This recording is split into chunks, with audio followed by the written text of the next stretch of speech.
అంబేద్కర్ను పార్లమెంటులో అవమానించేలా మాట్లాడిన అమిత్ షా వెంటనే కేంద్ర హోంమంత్రి పదవికి రాజీనామా చేయాలని పీసీసీ అధ్యక్షురాలు షర్మిల డిమాండ్ చేశారు.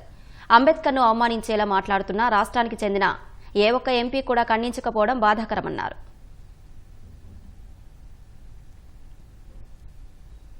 అంబేద్కర్ అంబేద్కర్ అంబేద్కర్ అని మాట్లాడడం ఫ్యాషన్ అయిపోయింది అని అమిత్ షా గారు స్వయంగా అంటం జరిగింది.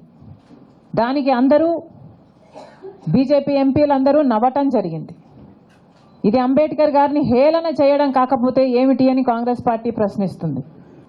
కాంగ్రెస్ పార్టీ అంబేద్కర్ గారిని రాజ్యాంగం రాసే టీంకి అధ్యక్షుడిగా పెట్టి ఆయన రాసిన రాజ్యాంగాన్ని ఆమోదించింది కాంగ్రెస్ పార్టీ. అంబేద్కర్ గారు రాసిన రాజ్యాంగమే ఈరోజు మన దేశంలోని ప్రజాస్వామ్యాన్ని కాపాడుతుంది. ఈరోజు ఇన్ని భిన్న మతాలు, కులాలు, భాషలు ఉన్న భారతదేశాన్ని ఒక్కటిగా ఉంచేది ఆ రాజ్యాంగమే. మరి అలాంటి అంబేద్కర్ గారి గురించి మేము జపం చేస్తే మాత్రం తప్పేంటి, మీరు ఎందుకు జపం చేయటం లేదు, మీరెందుకు మాట్లాడడం లేదు అని కాంగ్రెస్ పార్టీ ప్రశ్నిస్తుంది.